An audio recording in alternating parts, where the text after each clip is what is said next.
Nahuli ko sila, ang asawa ko at ang sarili kong hipag, nakakapit sa isa't isa sa pinakamasakit at kahiyahiyang paraan. Pero imbes na pagsisisi, isang malakas na sampal ang tinanggap ko mula sa aking biyenan. Manahimik ka, Lisa. Utang mo sa akin ang buhay ng tatay mo. Pero hindi na ako ang dating martir na inyong niyurakan. Ngayon, ang bawat patak ng luha ko ay magiging lason sa inyong maruming dangal. Sino ang tunay na talunan kapag ang katotohanan na ang naningil? Lisa, bilisan mo. Hindi kami makagalaw. Parang awa mo na, tulungan mo kami.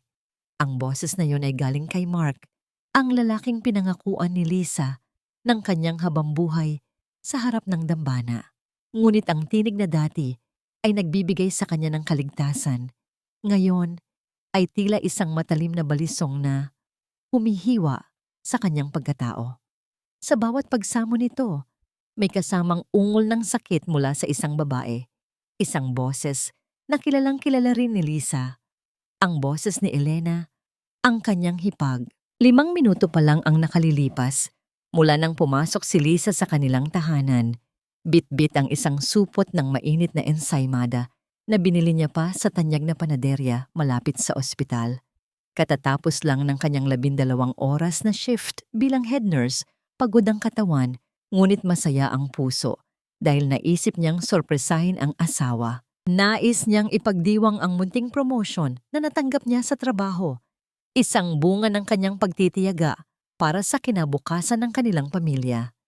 Nang marinig ang kaguluhan sa loob ng kanilang silid, binitawan ni Lisa ang supot. Walang tunog ng pagbagsak, kundi ang marahang paggulong ng mga tinapay sa malamig na sahig, tulad ng dahan-dahang pagguho ng kanyang mga pangarap. Nang itulak niya ang pinto, hindi pagnanakaw o aksidente ang kanyang nasaksihan. Sa gitna ng kanilang kama, sa ilalim ng kumot na siya mismo ang naglaba at nagpabango, naroon si Mark at Elena, magkayakap, naghihirap, at hindi makahiwalay. Bilang isang yatas, alam ni Lisa ang nangyayari sa medikal na aspeto. Ang penis captivus ay isang bihirang sitwasyon kung saan ang mga kalamnan ay nagpapatigas sa gitna ng pagtatalik dahil sa matinding stress o takot na nagiging sanhi ng pagkakakulong ng dalawang katawan sa isa't isa. Ngunit ang kaalamang medikal na ito ay hindi kayang gamutin ang lason na dahan-dahang kumakalat sa kanyang dibdib. Nakatitig si Mark sa kanya. Ang mga mata ay puno ng hapis at kahihiyan, ngunit higit sa lahat ng pangangailangan. Walang bakas ng pagsisisi sa pagtataksil, kundi takot lamang para sa sariling kaligtasan.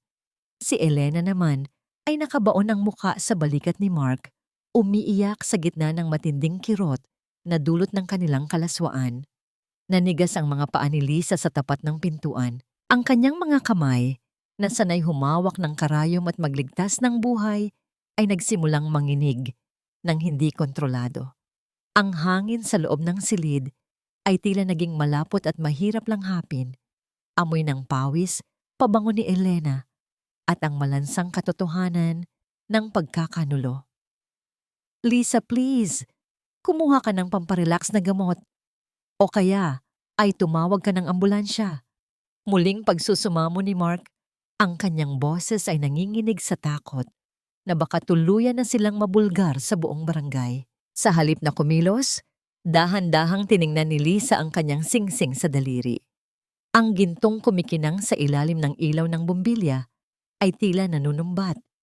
Naalala niya ang mga gabing nag-o-overtime siya sa ospital para lang makatulong sa pagbabayad ng utang ng pamilya ni Mark. Naalala niya kung paano niya pinagsilbihan si Elena noong nagkasakit ito.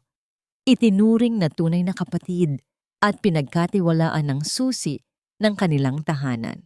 Ang lahat ng kanyang sakripisyo ay nauwi sa eksenang ito. Isang masalimuot na pagkakabuhol ng 2 taong pinakamahalaga sa kanya, na ngayon ay nagmakaawa para sa kanyang tulong habang suot pa rin ang bakas ng kanilang kasalanan. Bakit? Isang salita lang ang lumabas sa tuyot na labi ni Lisa. Hindi ito pasigaw, kundi isang pabulong na tanong na puno ng pait. Isang tanong na walang sagot na sapat para hilumin ang sugat na nilikha nila. Bago pa man makasagot si Mark, narinig ang mabibigat na yabag sa pasilyo. Ang tunog ng mga sapatos na tumatama sa semento ay tila isang martilyo na pumuputok sa katahimikan. Pumasok si Doña Lita, ang ina ni Mark, na may dalang awtoridad at galit na tila siya ang biktima sa sitwasyong ito. Hindi tiningnan ng matanda ang kalunos-lunos na kalagayan ng kanyang anak sa ibabaw ng kama. Sa halip, ang kanyang matatalim na mata ay direktang bumaon sa mukha ni Lisa. Sa isang iglap, bago pa man makahuma ang nurse, naramdaman niya ang isang mainit at malakas na sampal na dapos sa kanyang pisngi.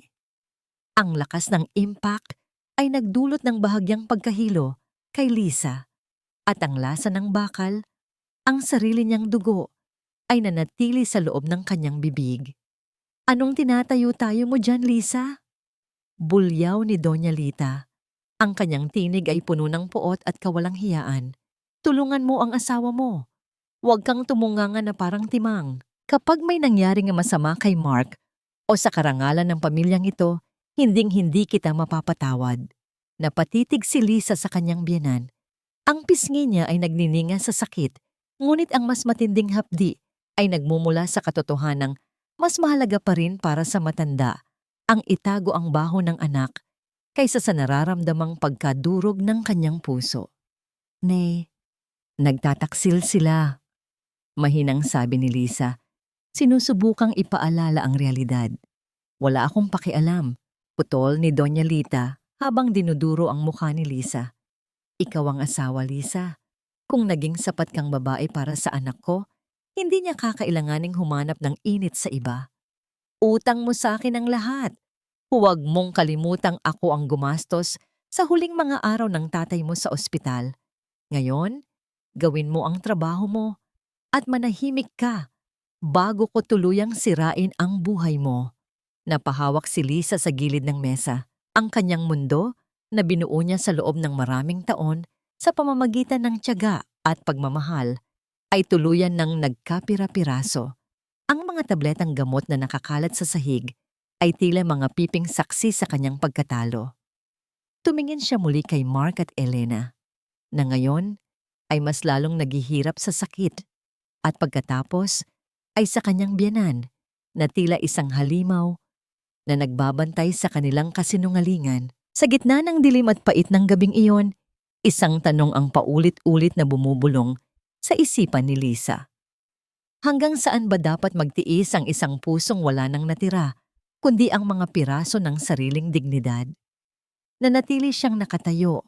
Ang anino niya ay mahaba at lumbay sa sahig ng silid na naging libingan ng kanyang kaligayahan. Alam niyang sa paghawak niya sa mga katawang yon upang magbigay ng lunas, tuluyan na ring mamamatay ang huling bahagi ng babaeng naniwala sa pag-ibig. Punasan mo ang mga luhang yan, Lisa. Hindi tayo nasa serye para magdrama ka. Trabaho ang kailangan ko sa'yo, hindi emosyon.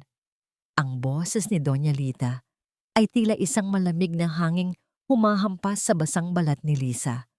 Habang ang nurse ay nakaluhod sa gilid ng kama, pilit niyang binubuksan ang kanyang medical bag na laging dala mula sa ospital. Ang bawat paghugot niya ng supply, ang bulak, ang rubbing alcohol, at ang vial ng muscle relaxant ay tila pagbuhat ng mabigat na bato. Ang amoy ng antiseptic na kumakalat sa silid ay hindi sapat para takpan ang malansang amoy ng pagtataksil na nakabalot sa bawat sulok ng kwartong yon. Bilisan mo, Lisa! Namimilipit na sa sakit si Mark! Muling bulyaw ng matanda. Habang nakatayo sa paanan ng kama, tila isang general na nag-uutos sa isang sundalong sugatan. Nanginginig ang mga daliri ni Lisa habang kinukuha niya ang hiringgilya. Sa loob ng vial, ang likido ay gumagalaw ng dahan-dahan, sumasalamin sa tila tumigil na oras sa loob ng silid. Tiningnan niya ang kanyang asawa. Si Mark, na dati ay tinitingnan niya ng may buong paghanga, ngayon ay mukhang isang basang sisiw na puno ng takot. Ngunit hindi ito takot para sa nararamdaman ni Lisa. Ito ay takot para sa sarili niyang katawan at sa kahihiyang maaaring idulot nito. Sa bawat pag-ungol ni Mark at sa bawat hikbi ni Elena na nakabaon pa rin ang mukha sa unan, parang may libu-libong karayom na tumutusok sa puso ni Lisa. Ang tungkulin niya bilang nurse ay magligtas, ngunit ang bawat bahagi ng kanyang pagkatao bilang babae ay gustong tumakbo palayo at iwan ang dalawa sa kanilang kalunos-lunos na kalagayan. Ito na, ituturok ko na ang pamparelax, bulong ni Lisa. Ang kanyang boses ay tila galing sa ilalim ng lupa. Nang pumasok ang karayom sa balat ni Mark, naramdaman ni Lisa ang isang matinding pagkasuklam. Ang balat na ito, na dati ay hinahaplos niya ng may pagmamahal, ay ngayon ay tila isang maruming basahan sa kanyang paningin.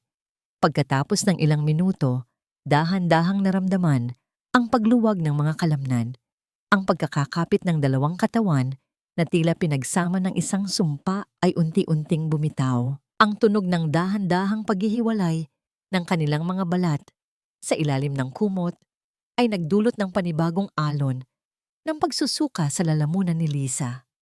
Mabilis na bumangon si Elena, hindi tumitingin kay Lisa, at mabilis na binalot ang sarili ng isang bathrobe bago tumakbo patungo sa banyo. Ang tunog ng pagsasara ng pinto ng banyo ay tila isang huling tuldok sa kanilang masalimuot na tagpo. Naiwan si Mark na nakatihaya, hinihingal, at hindi makatingin ng diretso sa kanyang asawa. Lumapit si Doña Lita at agad na tinakpan ng kumot ang anak. Tila ba itinatago nito ang ebidensya ng isang krimen? Ngayong tapos na ang palabas, makinig kayong dalawa. Panimula ni Doña Lita, ang kanyang tinig ay naging mapanganib at mahinahon.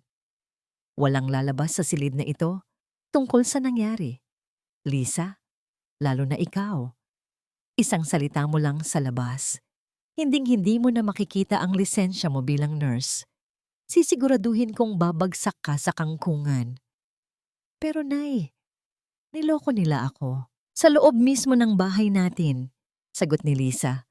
Ang kanyang mga mata ay naniningas sa pinaghalong galit at pait. Lumapit ang matanda sa kanya, sapat na malapit para maamoy ni Lisa ang mamahaling pabango nito na humahalo sa amoy ng gamot. At ano naman, lalaki si Mark. Natural lang na maghanap siya ng iba kung ang asawa niya ay mas mukhang nurse kaysa babae pagdating sa bahay. Huwag mong isisi sa kanya ang kakulangan mo. Ang bawat salita ng biyenan ay tila isang latigo na humahampas sa dignidad ni Lisa. Kakulangan ko? Nay, ako ang bumubuhay sa pamilyang ito. Ako ang nagbabayad ng kuryente, ng tubig, pati na ang mga luho ni Mark. At utang mo sa akin ang buhay ng tatay mo. Muling hiyaw ni Doña Lita, idinidiin ang kanyang hintuturo sa balikat ni Lisa. Sino ang nagbayad ng ICU bills niya noon? Sino ang kumuha ng pinakamagaling na doktor? Ako, Lisa.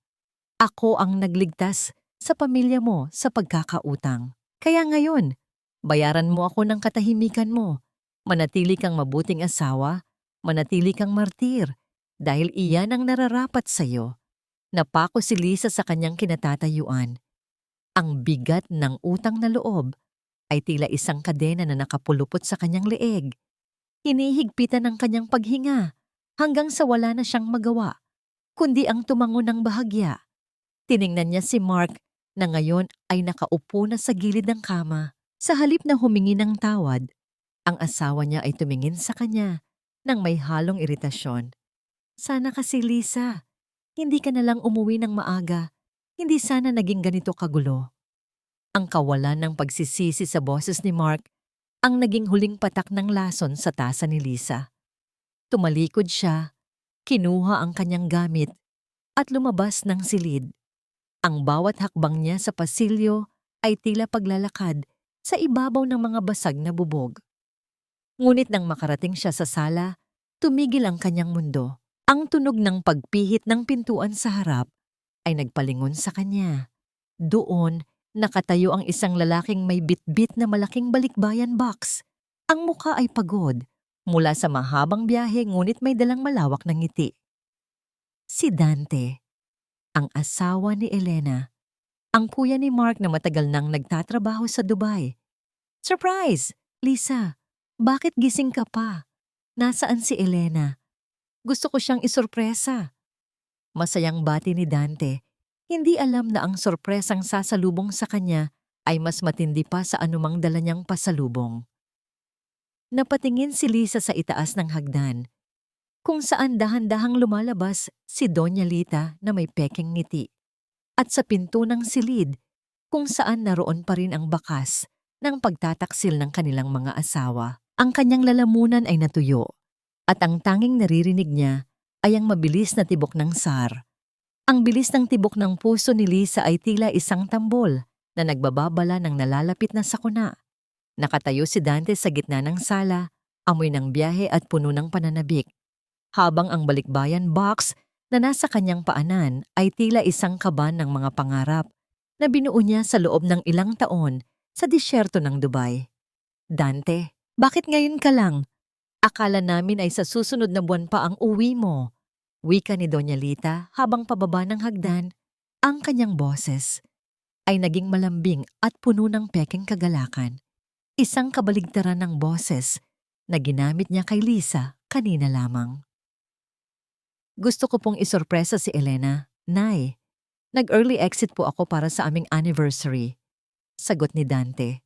Sabay lapit sa biyanan upang magmano. Pagkatapos ay lumingon siya kay Lisa. Ang kanyang mga mata ay puno ng pagtataka. Lisa, bakit parang nakakita ka ng multo? At bakit namumula ang pisngi mo? Hindi agad nakasagot si Lisa. Ang bawat salita ni Dante ay tila isang kutsilyo na bumabaon sa kanyang konsensya. Gusto niyang sumigaw. Gusto niyang sabihin na ang asawa nito ay kasalukuyang naglilinis ng sarili sa banyo pagkatapos makipagtalik sa asawa ni Lisa. Ngunit ang matalim na tingin ni Doña Lita ay tila isang babala na nagpapatahimik sa kanya. Yan ba? Pagod lang yan sa ospital, Dante. Alam mo naman ang hipag mo. Masyadong deboto sa trabaho kaya nakakalimutan na ang sarili. Mabilis na singit ni Doña Lita. Lumapit siya kay Lisa at marahas na hinawakan ang balikat nito. Ang mga kuko ay bumaon sa uniforme ng nurse. Di ba, Lisa? Magpahinga ka na sa itaas. Ako na ang bahala rito kay Dante. Opo. Napuyat lang po ako sa shift ko. Pilit na sagot ni Lisa. Ang kanyang boses ay gumaralgal. Hindi niya kayang tingnan ng diretso si Dante. Ang kabutihan ng lalaking ito ay lalong nagpapatingkad sa dumi ng kanilang paligid. Teka, Lisa, tawag ni Dante nang akmang tatalikod na ang nurse. Kinuha niya ang isang maliit na supot mula sa kanyang bulsa. Para sa'yo. Alam kong mahilig ka sa mga pabango. Pasasalamat ko yan dahil inaalagaan mo si Elena habang wala ako. Nang tanggapin ni Lisa ang regalo, naramdaman niya ang matinding pait sa kanyang lalamunan. Ang pasasalamat ni Dante ay tila isang sampal na mas masakit pa sa ginawa ni Doña Lita. Paano niya tatanggapin ang pasasalamat para sa pag-aalaga sa isang babaeng kumuha ng lahat mula sa kanya? Salamat, Kuya Dante. Mahinang bulong ni Lisa bago mabilis na naglakad patungo sa kusina. Iniwan ang mag-ina sa sala. Sa kusina, napasandal si Lisa sa lababo. Binuksan niya ang gripo at hinayaang umagos ang tubig. Sinusubukang lunurin ang tunog ng masayang pag-uusap ni Dante at Doña Lita sa kabilang silid. Kinuha niya ang supot ng ensaymada na kanina pa nakalatag sa counter. Ang mga tinapay na dapat ay simbolo ng kanyang tagumpay, ngayon ay mukhang mga tuyong alaala na lamang. Maya-maya pa ay narinig niya ang yabag ng sapatos sa hagdan. Alam niyang bumababa na si Mark. Marahil ay nakapagpalit na ng damit. At handa na ring magsuot ng maskara ng pagiging isang mabuting kapatid. Pagkatapos ay ang pinto ng banyo sa itaas na bumukas. Si Elena. Ang dula-dulaan ay nagsisimula na. Isang pamilyang tila perpekto sa labas, ngunit mabulok at puno ng uod sa loob. Hindi nagtagal. Narinig ni Lisa ang malakas na tawa ni Mark mula sa sala. Tila walang nangyari. Tila hindi siya galing sa isang kahiyahiyang sitwasyon kanina lang. Ang kademonyohan ng kanilang katahimikan ay nagtulak kay Lisa na lumabas muli. Nakita niya si Elena na dahan-dahang bumababa. Suot ang isang manipis na duster. Nagkukunwaring kagigising lang. Ang kanyang buhok ay basa pa at ang kanyang mga mata ay may bakas ng kaba, ngunit agad itong napalitan ng isang mapanuring ngiti nang makita ang asawa. Dante, love, totoo ba ito? Tila naiiyak na wika ni Elena habang yumayakap sa asawa. Pinanood ni Lisa ang eksena. Nakita niya kung paano haplusin ni Dante ang likod ng asawa, puno ng tunay na pagmamahal at pangungulila. At sa kabila ng balikat ni Dante, nakita ni Lisa ang tingin ni Elena. Isang tingin na puno ng tagumpay at pangungutya. Tila sinasabi sa kanya na hinding-hindi siya mananalo. Lisa, tulungan mo naman si Elena na maghanda ng merienda para kay Dante. Siguradong nagugutom ang kuya mo, utos ni Doña Lita, habang ang mga mata nito ay nakatitig sa kanya, nag-uutos na sumunod ng walang reklamo. Habang naghihiwa ng prutas sa kusina, kasama si Elena, ang katahimikan sa pagitan ng dalawang babae ay tila isang banta ng pagsabog. Hindi nakatiis si Elena, lumapit siya kay Lisa at bumulong ng napakahina. Sapat lang para marinig ng nurse. Huwag kang magtangkang magsalita, Lisa. Alam mong mas paniniwalaan nila ako. At isipin mo ang tatay mo. Ayaw mo namang mabahiran ang alaala niya ng kahihiyan-hihiyan mo. 'Di ba? Humigpit ang hawak ni Lisa sa kutsilyo. Ang talim nito ay kumikinang sa ilalim ng ilaw ng kusina. Ang kanyang galit ay nag-aapoy. Ngunit ang alaala ng kanyang ama at ang utang na loob na paulit-ulit na isinusumbat sa kanya ay tila isang malamig na tubig na pumuputok sa kanyang apoy. Bakit, Elena? Bakit ang asawa ko pa? Tanong ni Lisa. Ang kanyang boses ay nanginginig sa pigil na emosyon. Ngumiti lang si Elena. Isang ngiting tila galing sa impyerno. Dahil kaya ko, Lisa. At dahil masarap ang bawal. Dinala nila ang merienda sa sala. Habang kumakain, masayang nagkukwento si Dante tungkol sa kanyang mga plano para sa pamilya. Balak niyang magtayo ng isang maliit na negosyo para hindi na niya kailangang bumalik sa Dubai. Gusto ko nang manatili rito, Elena. Ayoko nang mawalay sa inyo. At ikaw, Mark, salamat sa pagbabantay sa asawa ko habang wala ako. Wika ni Dante habang tinatapik ang balikat ng kapatid. Nabulunan si Mark sa kanyang kinakain, habang si Doña Lita ay mabilis na uminom ng tubig. Si Lisa naman ay nakatitig lang sa kanyang plato. Ang bawat subo ng pagkain ay tila nagiging buhangin sa kanyang bibig. Nang matapos ang merienda, nagpasya si Dante na buksan ang kanyang balikbayan box. Isa sa isa niyang inilabas ang mga pasalubong, mga damit, tsokolate at mga gamit sa bahay.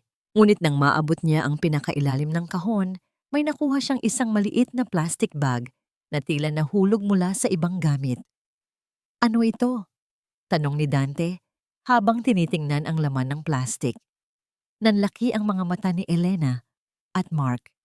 Ang laman ng plastic ay isang mamahaling relos na panlalaki.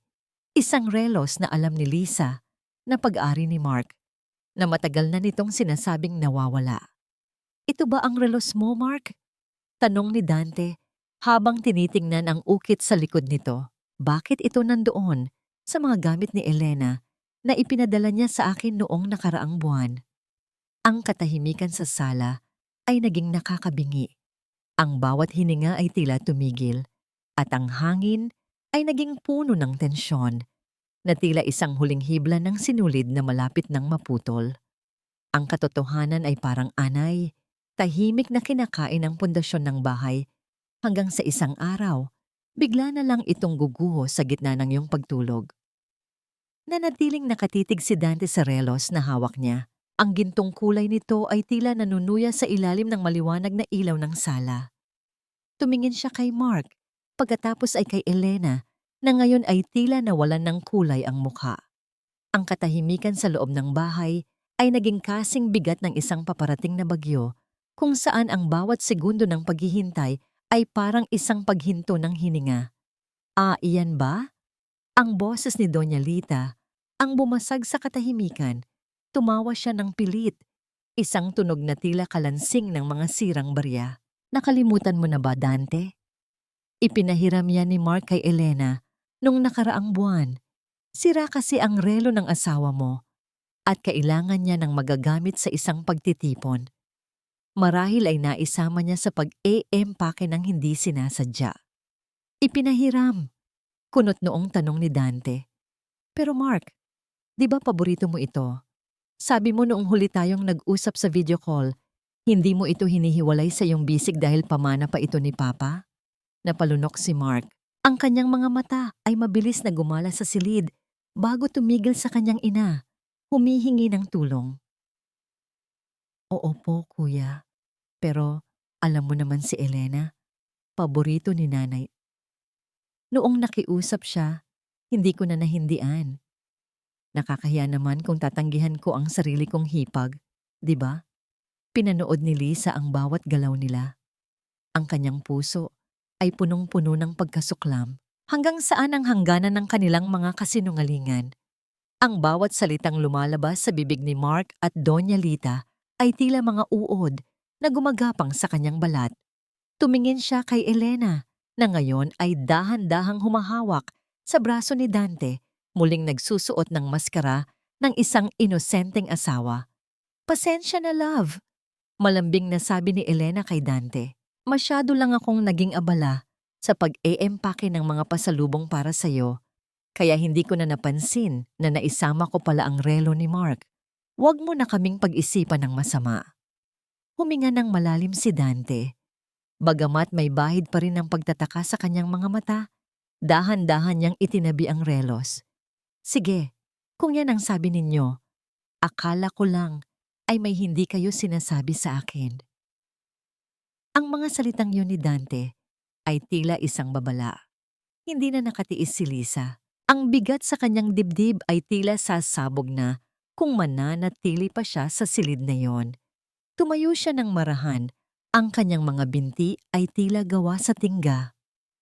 Maiwan ko na muna kayo. Kailangan ko nang magpahinga. Pabulong na sabi ni Lisa. Hindi na niya hinintay ang sagot ng kahit sino at mabilis na umakyat sa hagdan. Nagtungo si Lisa sa balkonahe ng kanilang bahay, ang tanging lugar kung saan nararamdaman niyang malaya siyang huminga. Ang malamig na hangin ng gabi ay humahampas sa kanyang mainit na pisngi. Ang pisnging sinampal ng kanyang biyenan. Tiningnan niya ang madilim na langit. Ang mga bituin ay tila mga malalayong pangarap na hinding-hindi na niya maaabot. Sa gitna ng kanyang pag-iisa, narinig niya ang marahang pagbukas ng pinto sa likuran niya. Hindi siya lumingon. Alam niyang hindi iyon si Mark. Ang amoy ng tabako at ang mabigat na presensya ay sapat na para malaman niyang si Dante ito. Masyadong malalim ang iniisip mo, Lisa. Wika ni Dante habang lumalapit sa pasamano ng balkonahe. Tumayo siya sa tabi ng nurse, nakatingin din sa malayo. Kuya Dante, bakit ka narito? Di ba dapat ay kasama mo si Elena sa loob? Tanong ni Lisa. Pilit na pinapatatag ang kanyang boses. Tulog na siya. Pagod daw siya sa sobrang pananabik sa pag-uwi ko. Sagot ni Dante, ngunit may pait sa kanyang tono. Lisa, matagal na tayong magkakilala. Alam kong may mali. Ang mga mata mo, hindi sila nagsisinungaling. Sabihin mo sa akin, ano ba talaga ang nangyayari sa bahay na ito habang wala ako? Naramdaman ni Lisa ang panginginig ng kanyang mga labi. Gustong-gusto niyang isigaw ang lahat. Gusto niyang sabihin na ang kanyang asawa at ang asawa ni Dante ay nagbubuhol ng katawan sa loob mismo ng kwartong katabi ng sa kanila. Ngunit muling bumalik sa kanyang isipan ang banta ni Doña Lita at ang mukha ng kanyang yumaong ama. Wala, kuya. Pagod lang talaga ako sa ospital. Maraming pasyente. Pagsisinungaling ni Lisa, ang kanyang mga mata ay nagsimulang mangilid ng luha. Dahan-dahang inabot ni Dante ang kamay ni Lisa na nakahawak sa pasamano. Isang marahang haplos na puno ng pakikiramay. Lisa, kung ano man ang pinagdadaanan mo, tandaan mo na nandito ako. Hindi lang tayo magbayaw, magkaibigan din tayo. Kung nahihirapan ka kay Mark, huwag kang matakot na magsabi. Ang kabutihan ni Dante ay tila isang lason na tumutunaw sa huling depensa ni Lisa. Paano nagawa ng mga taong yon na lokohin ang isang lalaking kasing buti ni Dante? Ang lalaking nagpakapagod sa ibang bansa, tinitiis ang lungkot at init para lang bigyan ng magandang buhay ang isang asawang marumi ang kaluluwa? Salamat kuya, pero kaya ko pa. Sagot ni Lisa bago marahang binawi ang kanyang kamay. Nang bumalik si Lisa sa loob ng kanilang kwarto, nakita niya si Mark na mahimbing na natutulog, tila walang mabigat na pasaning konsensya. Ang galit ni Lisa ay muling nag-alab. Kinuha niya ang kanyang unan at kumot, balak niyang matulog sa sofa sa labas. Ngunit bago siya makalabas, napansin niya ang isang bagay na kumikinang sa ilalim ng kanilang kama, mula sa bahagi kung saan naroon si Elena kanina. Yumuko si Lisa at dinampot ang maliit na bagay. Isang hikaw. Isang mamahaling hikaw na may disenyong bulaklak. Alam ni Lisa ang hikaw na ito. Ito ang regalong ibinigay ni Dante kay Elena noong nakaraang Pasko. Ang regalong ipinagmamalaki ni Elena sa buong pamilya. Hawak ang hikaw. Naramdaman ni Lisa ang isang matinding panginginig. Hindi ito basta hikaw. Ito ay isang ebidensya na hindi kayang burahin ng anumang sampal o pananakot ni Doña Lita. Kinaumagahan, habang naghahanda ng almusal, narinig ni Lisa ang sigaw ni Elena mula sa itaas. Ang hikaw ko! Dante, nawawala ang isang pares ng paborito kong hikaw. Nagmadaling bumaba si Dante, kasunod si Mark at Doña Lita. Lahat sila ay nagkumpulan sa sala, sinusubukang hanapin ang nawawalang hiyas. Sigurado ka bang dito mo naiwan, Elena? Tanong ni Dante habang sinisilip ang mga sulok ng sofa. Oo, love. Dito ko lang yon tinanggal kagabi bago tayo matulog. Pagsisinungaling ni Elena habang ang kanyang mga mata ay pasimpleng sumusulyap kay Mark. Dahan-dahang lumapit si Lisa mula sa kusina. Bit-bit ang isang baso ng tubig. Ang kanyang mukha ay kasing lamig ng yelo. Ngunit sa loob niya ay may isang apoy na handa ng tumupok sa lahat. Ito ba ang hinahanap mo, Elena? Tanong ni Lisa sa gitna ng katahimikan. Ibinukas ni Lisa ang kanyang palad. Doon, nakapatong ang hikaw na may disenyong bulaklak. Ang mukha ni Elena ay agad na naging kasing puti ng papel, habang si Mark ay napaatras ng isang hakbang. Saan? Saan mo nahanap yan, Lisa? Tanong ni Dante. Ang kanyang boses ay naging seryoso at puno ng hinala habang tinitingnan ang hikaw na nasa palad ng kanyang hipag. Tumingin si Lisa nang diretso sa mga mata ni Elena. Pagkatapos ay kay Doña Lita na ngayon ay naniningas ang galit sa mga mata. Nahanap ko ito sa ilalim ng aming kama, Kuya Dante. Simpleng sagot ni Lisa. Kasama ng mga dumi na matagal na nating hindi nalilinis sa bahay na ito. Ang bawat salita ni Lisa ay tila isang dagundong ng kulog na yumanig sa buong kabahayan. Ang huling hibla ng pasensya ay tuluyan ng naputol. May mga lihim na pilit itinatago. Ngunit ang bawat sulok ng bahay ay may sariling dila upang isigaw ang katotohanan. Ang katahimikan sa sala ay naging kasing talim ng isang labaha. Hawak ni Dante ang hikaw na may disenyong bulaklak. Ang kanyang mga mata ay pabalik-balik mula sa nanginginig na si Elena patungo kay Lisa na nananatiling matatag ang tindig. Ang hangin sa loob ng bahay ay tila naging kasing bigat ng tingga. Mahirap lang hapin at puno ng nakakalunod na tensyon. Sa ilalim ng kama niyo. Ang pag-uulit ni Dante, ang kanyang boses ay mababa, ngunit may dalang panganib. Elena, bakit mapupunta ang hikaw mo sa ilalim ng kama ni Mark at Lisa? Isang mabilis na singhap ang kumawala sa mga labi ni Elena. Napakapit siya sa laylayan ng kanyang duster, pilit na nag-iisip ng alibay habang ang kanyang pawis ay dahan-dahang gumagapang mula sa kanyang sentido. Ah, iyon ba, love? Kasi pumasok ako sa kwarto nila kahapon. Tama, pumasok ako para hiramin sana yung mamahaling lotion ni Lisa. Nakalimutan ko kasing bumili ng akin. Marahil ay nahulog iyan habang yumuyuko ako. Lotion? Tuyot na tanong ni Lisa. Ang kanyang boses ay walang emosyon, tulad ng isang patay na dagat. Kailan ka pa gumamit ng lotion ko, Elena? At kailan ka pa natutong pumasok sa kwarto namin nang hindi nagpapalam, lalo na't alam mong wala ako dahil nasa duty ako sa ospital? Huwag kang ngang gumagawa ng kwento, Lisa. Mabilis na singit ni Doña Lita habang lumalapit sa gitna ng sala. Ang tunog ng kanyang mga tsinelas sa sahig ay tila mga palakpak ng kamatayan. Napakaliit na bagay, ginagawa mong teleserye. Marahil ay pumasok ang bata o ang katulong at nailagay iyan doon. O baka naman, ang dumi-dumi lang talaga ng kwarto nyo, kaya kung ano-ano ang napupunta sa ilalim ng kama. Ang bawat salita ng biyenan ay tila isang mariing sipa sa dibdib ni Lisa. Siya na yata ang pinakamalinis na tao sa bahay na yon. Isang obsesyong nakuha niya mula sa pagiging nurse, ngunit ngayon ay tinatawag siyang madumi para lang protektahan ang isang babaeng marumi ang dangal. Dante, iabot mo na yan kay Elena. Utos ni Doña Lita sa kanyang anak. Mag-almusal na tayo. Ayoko nang may nag-aaway sa harap ng pagkain. Masamang pangitain yan sa pag-uwi mo. Dahan-dahang ibinigay ni Dante ang hikaw, ngunit bago niya binitiwan ang kamay ng asawa, tiningnan niya ito ng matagal. Isang tingin na puno ng pagdududa na pilit niyang itinutulak sa likod ng kanyang isipan. Sige, mag-almusal na tayo. Mark, bakit parang hindi ka nakapagsasalita dyan? Napatalon si Mark sa kinatatayuan niya. Kanina pa siya nakasandal sa pader, tila isang aninong gustong maglaho. Wala kuya, inaantok lang ako. Sige, kain na tayo.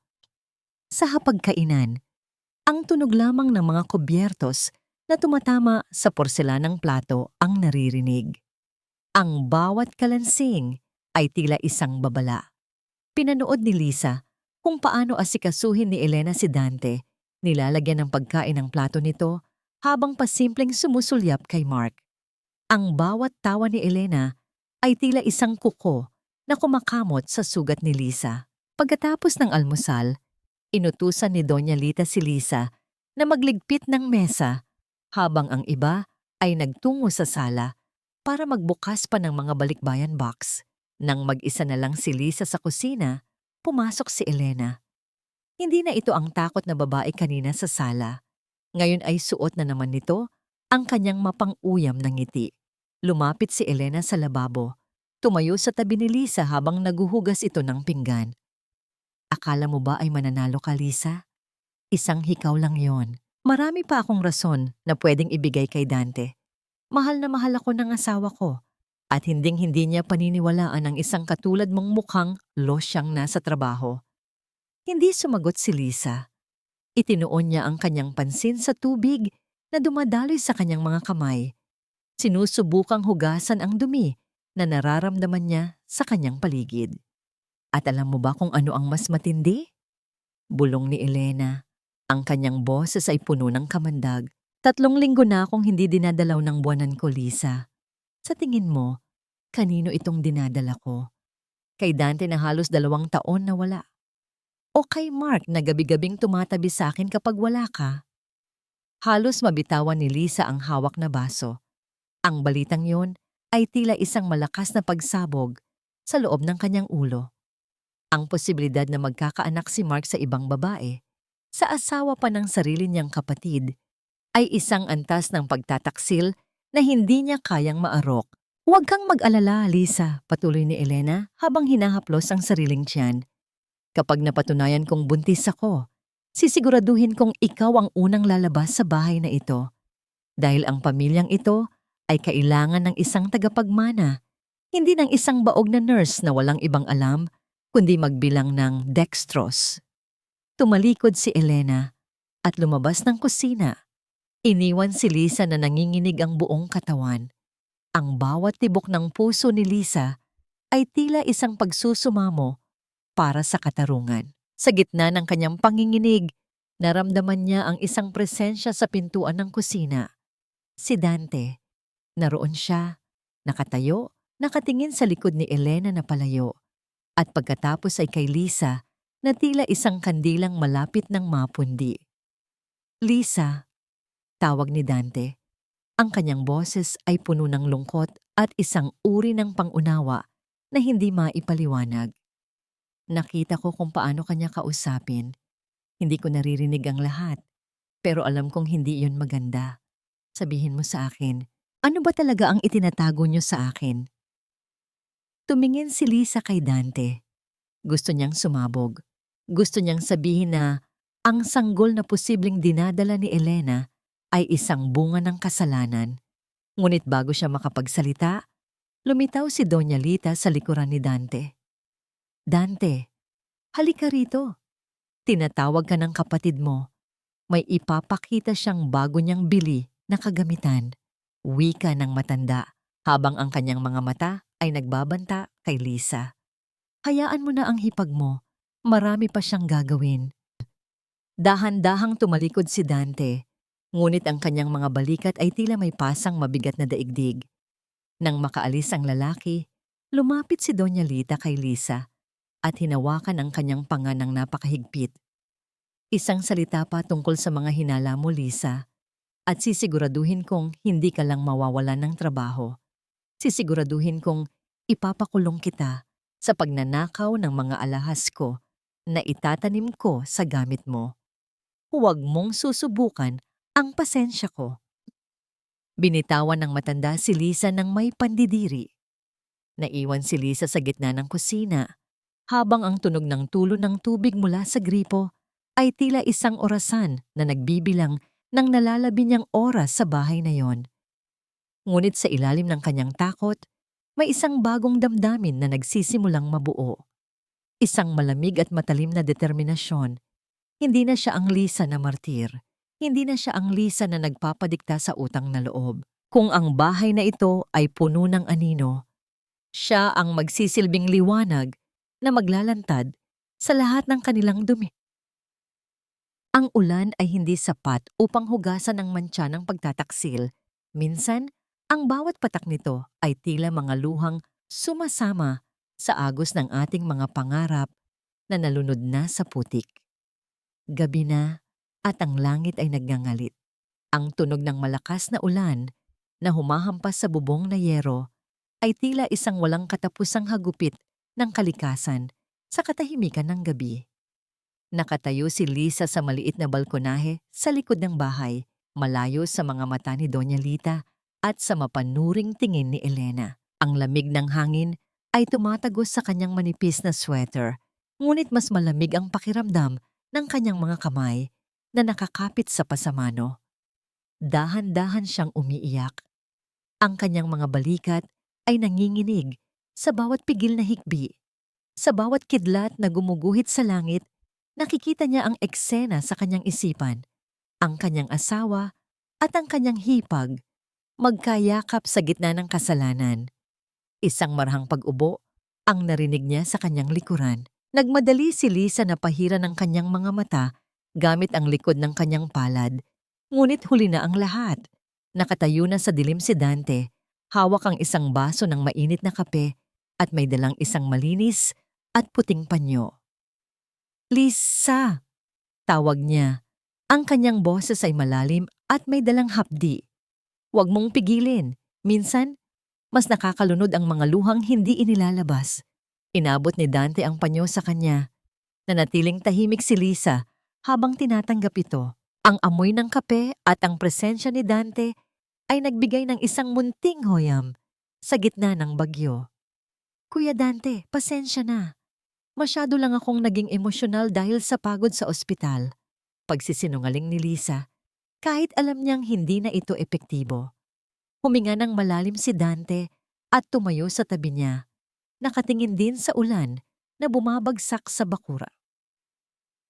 Noong nasa Dubai ako, tinitiis ko ang init ng disyerto at ang lungkot ng pag-iisa. Ang tanging nagpapatatag sa akin ay ang isiping may pamilya akong uuwian na tapat at naghihintay sa akin. Pero mula nang dumating ako, parang hindi na ito ang bahay na iniwan ko. Lumingon si Lisa sa kanya. Ang mga mata ni Dante ay puno ng pagod, hindi mula sa biyahe, kundi mula sa bigat ng mga pagdududa na pilit niyang nilalabanan. Lisa, alam ko ang relos na yon. Alam ko rin kung gaano kalinis ang kwarto niyo para mapunta roon ang hikaw ni Elena nang hindi sinasadya. Pagpapatuloy ni Dante, ang kanyang boses ay tila isang bulong sa gitna ng hangin. Matagal na akong nakakatanggap ng mga hindi kilalang mensahe habang nasa abroad ako. Sinasabi nilang bantayan ko ang asawa ko. Pinili kong maging bingi dahil mahal ko siya. Pero ngayon, ang mga anino sa bahay na ito ay sumisigaw na ng katotohanan. Naramdaman ni Lisa ang isang matinding habag para sa lalaking ito. Pareho silang naging biktima ng isang maruming laro na binuo ng sarili nilang mga mahal sa buhay. Bakit hindi ka kumikilos, kuya? Tanong ni Lisa. Ang kanyang boses ay nanginginig. Dahil sa utang na loob, Lisa, mapait na sagot ni Dante. Utang ko kay nanay ang pag-aaral ko noon bago ako nakaalis. At dahil ayaw kong maniwala na ang kapatid ko, ang sarili kong dugo, ay magagawang saksakin ako sa likod. Napakapit ng mahigpit si Lisa sa panyo ni Dante. Ganyan din ako, kuya. Ang tatay ko. Ang buhay niya ang naging panali sa akin sa pamilyang ito. Pero hanggang kailan tayo magbubulag-bulagan? Sinasakal na tayo ng sarili nating mga sakripisyo. Isang matalim na kidlat ang muling nagliwanag sa paligid. Sa saglit na yon, nagtagpo ang mga mata ni Lisa at Dante. May isang unawaang nabuo sa pagitan nila. Isang alyansang hindi binuo ng pag-ibig, kundi ng parehong sugat at ang kailangang hustisya. Hindi ka nag-iisa, Lisa, mariing sabi ni Dante. Ang kanyang mga mata ay nagbago, mula sa lungkot patungo sa isang matalim na determinasyon. Huwag kang matatakot sa mga banta ni nanay. Ang katotohanan ang magpapalaya sa atin. Bubuksan natin ang mga mata nila, isa-isa. Sisiguraduhin nating ang bawat luhang ibinuhos mo sa bahay na ito ay pagbabayaran nila. Isang munting ngiti na puno ng pait at pag-asa ang sumilay sa mga labi ni Lisa. Sa unang pagkakataon, mula nang mangyari ang trahedya, naramdaman niyang hindi na siya nag-iisa sa gitna ng digmaan. Ano ang plano natin, kuya? Tanong ni Lisa. Bago pa makasagot si Dante, narinig nila ang tunog ng pagpihit ng pinto sa likuran nila. Mabilis na lumayo si Lisa kay Dante at nagkunwaring tinitingnan ang ulan. Pumasok si Mark. Ang kanyang buhok ay medyo gulo at ang kanyang mukha ay puno ng hinala. Ano ang ginagawa niyo rito sa dilim? Tanong ni Mark. Habang tinitingnan ng dalawa nang may halong selos at kaba. Nagpapahangin lang, Mark. Masyado kasing mainit ang usapan sa loob kanina. Malamig na sagot ni Dante. Lumapit siya sa kapatid at tinapik ito sa balikat. Isang tapik na tila may dalang babala.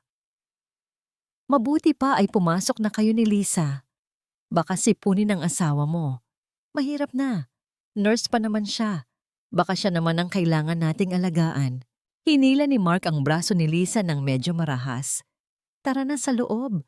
Pinapatawag ka ni nanay. May gustong ipabili sa butika para kay Elena, masama daw ang pakiramdam. Habang hinihila siya ni Mark palayo, lumingon si Lisa kay Dante. Isang maikling tango ang ibinigay ni Dante sa kanya. Isang pangako na ang laban ay nagsisimula pa lamang. Pagpasok sa sala, nakita ni Lisa si Elena na nakasandal sa sofa, habang si Doña Lita ay nagmamasahe sa mga paa nito. Ang eksena ay tila isang pagpapakita ng kapangyarihan, ang paboritong anak at ang paboritong manugang na naghahari sa gitna ng kanilang mga kasinungalingan. Lisa, heto ang listahan, wika ni Doña Lita nang hindi tumitingin sa kanya. Bumili ka rin ng pregnancy test kit. Gusto naming makasiguro kung totoo ang hinala namin. Napatitig si Lisa sa listahan, ang pregnancy test kit. Ang ebidensya na posibleng magtatali sa kanya ng habambuhay sa kasalanang ito o ang magiging mitya ng tuluyang pagkawasak ng kanilang pamilya. Sige po, bibili ako, sagot ni Lisa. Ang kanyang boses ay kalmado na tila isang tahimik na dagat bago ang isang tsunami. Lumingon siya kay Elena na ngayon ay nakangiti ng matagumpay sa kanya. Ngunit sa pagkakataong ito hindi na yumuko si Lisa. Tiningnan niya ang hipag ng diretso sa mga mata, isang tingin na tila nagsasabing, "Huwag kang pakasisiguro, Elena, sapagkat ang anino mo ay unti-unti nang nilalamon ng liwanag." Ang pinakamasakit na sugat ay hindi nagmumula sa balat, kundi sa dangal na pilit dinudumihan ng mga taong pinag-alayan mo ng iyong buong katapatan. Nanginginig ang mga kamay ni Lisa habang iniaabot ang maliit na kahon ng pregnancy test kit kay Elena. Ang puting plastik ay tila kasing lamig ng yelo, ngunit ang bawat segundong lumilipas sa loob ng banyo ay tila isang oras na pagkakakulong sa impyerno. Nakatayo sa labas ng pinto si Doña Lita. Nakatawid ang mga braso at ang muka ay puno ng kasabikan, habang si Mark ay nakasandal sa pader, hindi mapakali at pasimpleng kinakagat ang kanyang mga kuko. Nang lumabas si Elena, may dala siyang isang mapanuring ngiti. Ipinakita niya ang 2 pulang guhit sa maliit na bintana ng kit. Isang biyaya. Ang malakas na hiyaw ni Doña Lita. Agad niyang niyakap si Elena nang napakahigpit, tila ba ito ang tunay niyang anak. Magkakaroon na ako ng apo. Sa wakas, magkakaroon na ng tagapagmana ang pamilyang ito. Tumingin si Doña Lita kay Lisa. Ang kanyang mga mata ay nanunuya. Nakikita mo ba, Lisa? Ang isang babaeng marunong mag-alaga sa asawa ay biniyayaan. Hindi tulad mo na ang inuuna ay ang pagtatrabaho sa labas hanggang sa nakalimutan na ang tungkulin sa loob ng bahay. Ngayon, huwag na huwag kang gagawa ng anumang eksena na ikakasama ng loob ng buntis kung ayaw mong ako ang makaharap mo. Hindi sumagot si Lisa. Ang bawat salita ng biyenan ay tila mga pako na ibinabaon sa kanyang puso. Tumingin siya kay Dante, nakabubukas lang ng pinto ng silid. Ang mukha ni Dante ay seryoso, walang emosyon, ngunit ang kanyang mga kamao ay nakakuyom sa gilid ng kanyang pantalon. Kinabukasan, pagpasok ni Lisa sa ospital, naramdaman niya ang kakaibang bigat sa hangin. Ang mga kasamahan niya sa trabaho na dati ay palaging bumabati sa kanya, nang may ngiti ay tila umiiwas sa kanyang tingin. May mga bulong-bulungan na tumitigil sa tuwing dadaan siya, at ang mga matatalim na sulyap ay tila mga palaso na tumatama sa kanyang likuran. "Lisa, pinapatawag ka sa opisina ng chief nurse." Bulong ng isa niyang kaibigan. Ang kanyang boses ay puno ng pag-aalala. Sa loob ng opisina, inilapag ng chief nurse ang isang sulat sa ibabaw ng mesa. Ang tunog ng papel na tumatama sa kahoy ay tila isang hatol ng kamatayan. "May nakatanggap kaming ulat, Lisa. May mga litrato at testigo na nagsasabing mayroon kang hindi nararapat na relasyon sa isa sa ating mga doktor. Sinasabi rin dito na ginagamit mo ang oras ng duty para makipagkita sa kanya sa labas." Seryosong pahayag ng opisyal. "Ano po? Hindi po totoo yan. Kilala niyo po ako. Halos ibuhos ko na ang buhay ko sa ospital na ito." Ang depensa ni Lisa. Ang kanyang boses ay nanginginig sa matinding pagkagulat.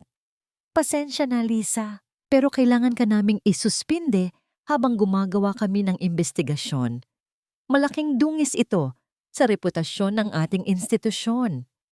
Lumabas si Lisa ng opisina na tila isang aninong nawalan ng direksyon. Alam niya kung sino ang may gawa nito. Ang bawat hakbang niya patungo sa locker room ay tila paglalakad sa isang madilim na hukay. Habang tinatanggal niya ang kanyang nursing cap, ang simbolo ng kanyang dangal at paghihirap, naramdaman niya ang isang matinding pagkaulila. Ito na lang ang natitira sa kanya, at ngayon ay pilit pa itong ninanakaw.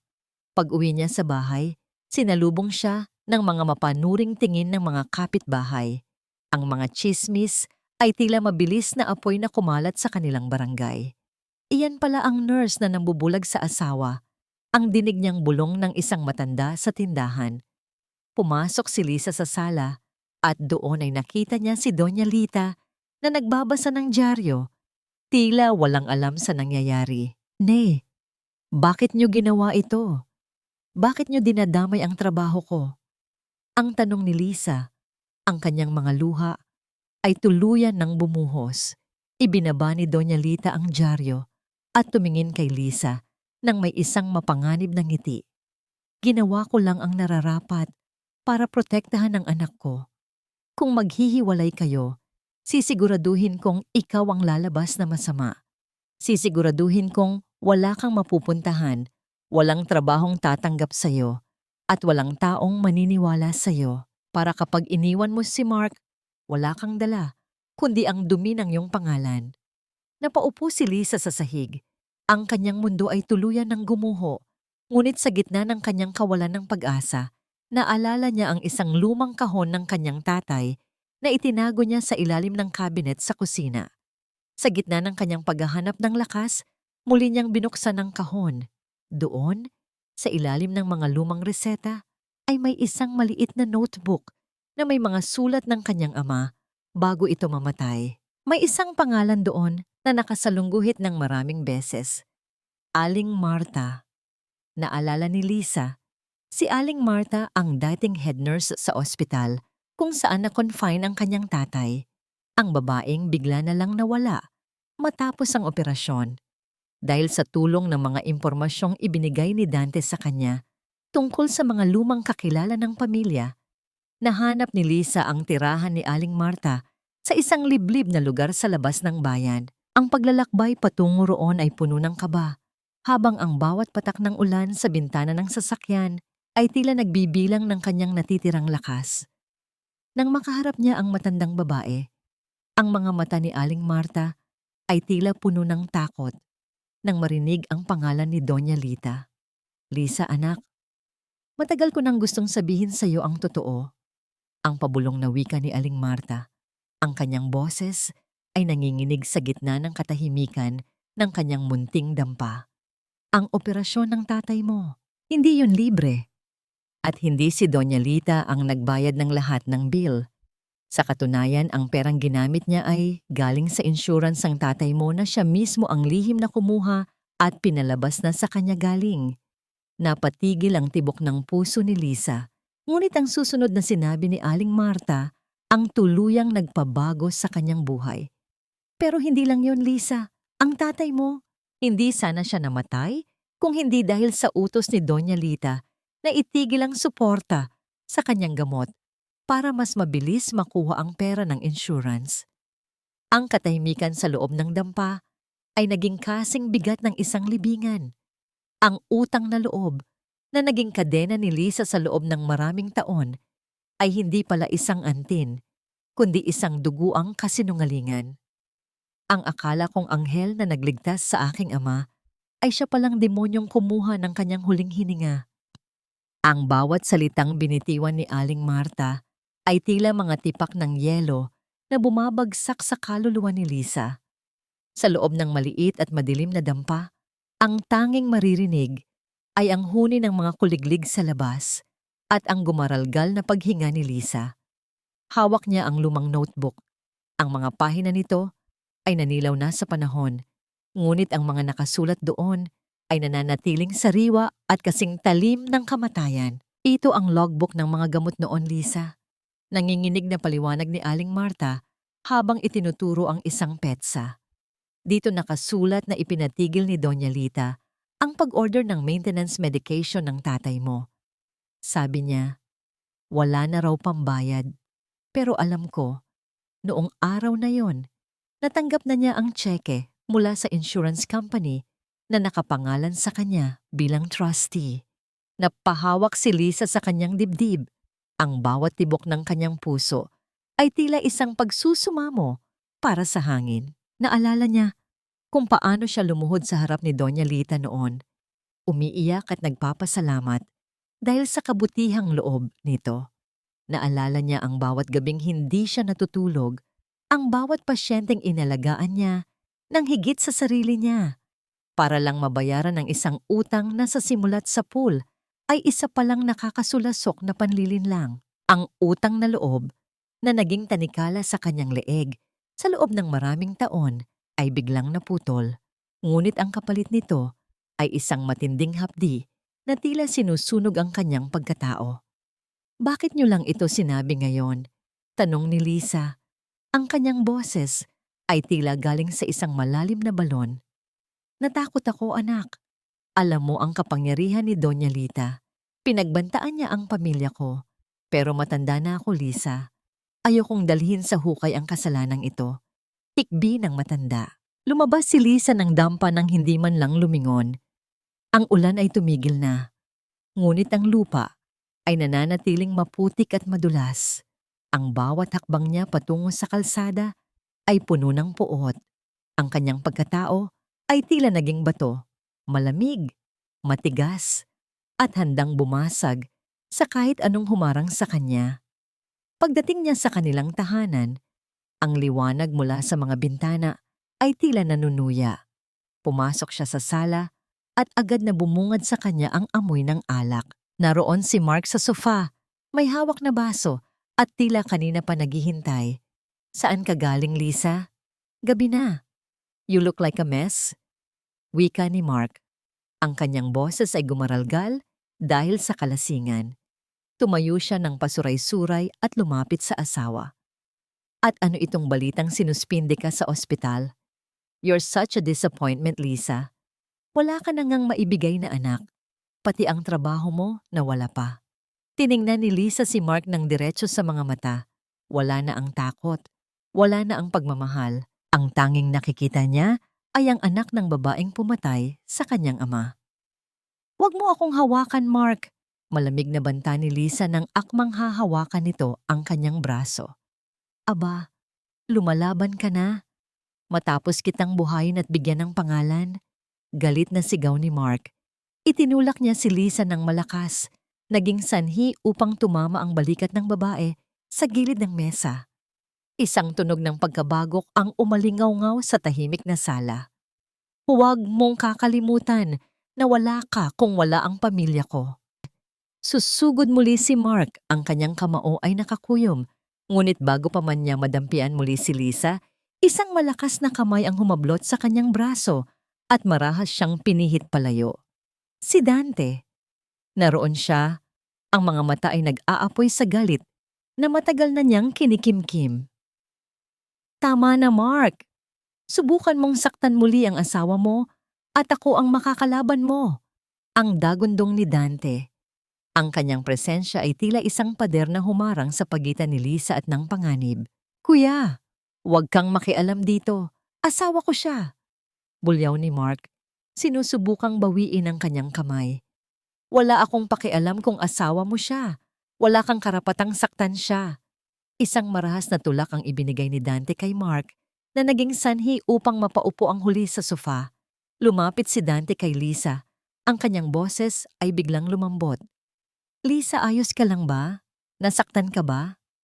Hindi sumagot si Lisa. Ang kanyang mga mata ay nananatiling nakapako sa notebooks na hawak niya. Dahan-dahan siyang tumayo, pinapagpagan ang kanyang uniforme na may mantsa na ng putik. Tumingin siya kay Dante. At sa pagkakataong ito, nakita ni Dante ang isang babaeng hindi na niya kilala. Salamat, Kuya Dante. Bulong ni Lisa. Pero hindi na kailangan. Dahil simula ngayong gabi, wala nang sino man sa pamilyang ito ang makakahawak muli sa akin. Bumaba si Doña Lita mula sa hagdan, suot ang kanyang mamahaling robe, ang muka ay puno ng pandidiri sa gulo sa kanyang sala. Ano itong ingay na ito? Lisa, pumanhik ka na sa itaas at maglinis. Nakakadiri ang hitsura mo. Tumingin si Lisa sa kanyang biyenan. Isang maliit na ngiti ang sumilay sa kanyang mga labi. Isang ngingiting nagdulot ng kilabot sa matanda. Nay, wika ni Lisa.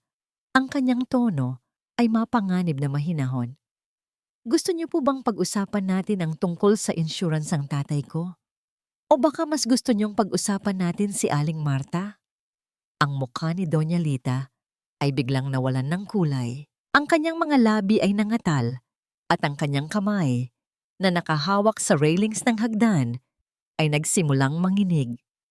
Ang katahimikan sa sala ay naging kasing bigat ng isang paparating na tsunami. Anong, anong sinasabi mo? Nauutal na tanong ng matanda. Alam ko na ang lahat, Nay. Ang lahat ng kasinungalingan niyo. Patuloy ni Lisa. Lumapit siya sa paanan ng hagdan. Tinitingnan ang matanda mula sa ibaba. Ang akala niyo ay nabaon niyo na ang katotohanan kasama ng tatay ko. Pero nagkakamali kayo dahil ang hustisya, tulad ng ulan, ay laging nakakahanap ng paraan para lumabas mula sa lupa. Iniwan ni Lisa ang pamilyang nakatulala sa gitna ng sala. Sa bawat hakbang niya paakyat sa hagdan, naramdaman niya ang paggaan ng kanyang puso. Ang digmaan ay hindi pa tapos, ngunit sa unang pagkakataon, siya na ang may hawak ng alas sa Ang tiwala ay parang isang kristal na baso. Kapag ito ay nagkapira-piraso na, kahit anong galing mo sa pagdidikit, ang mga lamat ay mananatiling saksi sa sakit ng nakaraan. Sa gitna ng kadiliman ng gabi, ang tanging nagbibigay ng liwanag sa loob ng silid-aklatan ni Doña Lita ay ang maliit na lampara sa ibabaw ng mesa. Ngunit ang liwanag na ito ay tila hindi sapat upang pawiin ang kaba sa dibdib ni Lisa habang dahan-dahan niyang binubuksan ang mga drawer ng cabinet. Ang bawat kalansing ng mga susi ay tila isang malakas na tunog ng kampana sa kanyang pandinig, na nagbababala ng panganib. Sa bawat segundong lumilipas, kailangan niya ang mga dokumento. Hindi sapat ang salita ni Aling Marta. Kailangan niya ang mga orihinal na papeles ng insurance at ang mga resibo ng ospital na itinago ni Doña Lita upang mapatunayan ang pagnanakaw at ang kapabayaan na naghantong sa kamatayan ng kanyang ama. Naghahanap ka ba ng paraan para tuluyan kaming sirain, Lisa? Ang boses na yon ay tila galing sa isang malamig na hukay. Napalingon si Lisa at nakita niya si Doña Lita na nakatayo sa pintuan. May hawak na isang lighter na may maliit na apoy na sumasayaw sa gitna ng dilim. Ang anino ng matanda ay mahaba at nakakatakot sa pader, tila isang halimaw na handang lumamon. Ibigay mo sa akin ang notebook na nakuha mo kay Marta. Utos ng matanda habang dahan-dahang lumalapit. Huwag mong subukan ng pasensya ko, Lisa. Alam mo kung ano ang kaya kong gawin. Hindi na ako natatakot sa inyo, Nay. Ang matapang na sagot ni Lisa, bagamat ang kanyang tuhod ay nanginginig. Ang apoy na yan ay hindi sapat para sunugin ang katotohanan. Marami na akong nakitang namamatay sa ospital at alam ko ang hitsura ng isang taong may maduming konsensya. Bago pa man makakilos ang matanda, isang kamay ang humawak sa kanyang braso. Si Dante, naroon siya. Ang kanyang mukha ay puno ng matinding pagkadismaya. Nay, itigil niyo na ito. Pabulong na wika ni Dante. Nakita ko na ang mga video sa CCTV ng bahay bago niyo ipabura kay Mark. Nakuha ko ang backup mula sa cloud storage. Nakita ko ang lahat ng nangyari noong gabing iyon, ang pagpasok ni Elena sa kwarto ni Mark, at ang pagdating niyo upang pagtakpan sila. Ang lighter ay nalaglag mula sa kamay ni Doña Lita at namatay sa sahig. Ang katahimikan sa silid ay naging kasing bigat ng isang hatol. Dante, anak, nakikinig ka sa mga kasinungalingan ng babaeng ito? Ang nauutal na depensa ng matanda. Hindi siya ang nagsisinungaling, Nay. Kayo, sagot ni Dante. Lumingon siya kay Lisa at iniabot ang isang maliit na flash drive. Narito ang lahat, Lisa. Ang mga video, ang mga scanned copies ng insurance na nakuha ko sa email ni Mark, at ang record ng usapan nila ni Elena tungkol sa sanggol. Di naramdaman ni Lisa ang isang alon ng kaginhawaan. Ang bawat ebidensyang hawak niya ay tila mga bala sa isang baril na handa ng pumutok. Tumingin siya kay Doña Lita. na ngayon ay tila lumiit ang pangatawan dahil sa takot at kahihiyan. Bukas na bukas din, ihahain ko ang kasong VAWC laban kay Mark at ang kasong estafa at murder by omission laban sa inyo, Nay. Maring sabi ni Lisa. Riing sabi ni, at tungkol sa trabaho ko sa ospital, siguraduhin nyo nang bawiin ang lahat ng maling paratang nyo dahil ang katotohanan ang sisira sa inyong lahat. Iniwan ni Lisa at Dante ang matanda na nakatulala sa gitna ng silid. Habang naglalakad sila sa pasilyo, naramdaman ni Lisa ang isang kamay na humawak sa kanyang balikat. Isang maranghaplos mula kay Dante, hindi bilang isang bayaw, kundi bilang isang kapwa-biktima na nagbibigay ng lakas. Salamat, Kuya Dante. Hindi ko alam kung paano ko ito gagawin kung wala ka. Bulong ni Lisa. Gawin mo ang dapat mong gawin, Lisa. Para sa tatay mo at para sa sarili mo. Sagot ni Dante. Ngunit bago pa man sila makarating sa kanilang kwarto, narinig nila ang isang malakas na kalabog mula sa itaas. Isang sigaw ng sakit ang umalingaw-ngaw sa buong bahay. Mark, ang sakit. Ang tiyan ko. Ang hiyaw ni Elena. Nagmadaling umakyat sina Lisa at Dante. Sa tapat ng hagdan, nakita nila si Elena na nakaupo sa sahig, hawak ang kanyang tiyan, habang si Mark ay nakatayo sa tabi nito, puno ng taranta at takot. Ang puting sahig ay dahan-dahang nababahiran ng isang kulay na ayaw makita ng sino mang nagdadalang tao. Lisa, tulungan mo siya. Nurse ka, di ba? Gawin mo ang tungkulin mo. Sigaw ni Mark. Ang kanyang boses ay puno ng desperasyon. Napatitig si Lisa sa eksena. Ang kanyang puso ay nagtatalo. Ang kanyang sumpa bilang isang nurse na magligtas ng buhay laban sa kanyang nararamdamang galit sa babaeng sumira sa kanyang pamilya. Tumingin siya kay Elena, na ngayon ay nagmamakaawa sa pamamagitan ng kanyang mga mata. Ang mitya ng huling pagsabog ay tila sinindihan na. Ang buhay ng sanggol na posibleng maging mitya ng katotohanan o ng panibagong kasinungalingan ay nakasalalay sa mga kamay ni Lisa. Dante, tumawag ka ng ambulansya. Utos ni Lisa. Ang kanyang boses ay naging propesyonal at malamig. Lumapit siya kay Elena at lumuhod sa tabi nito. Habang tinitingnan niya ang kalagayan ng hipag, isang tanong ang pumasok sa kanyang isipan. Ito na ba ang simula ng karma? O isa na namang pagsubok upang subukin kung hanggang saan ang kanyang kabutihan?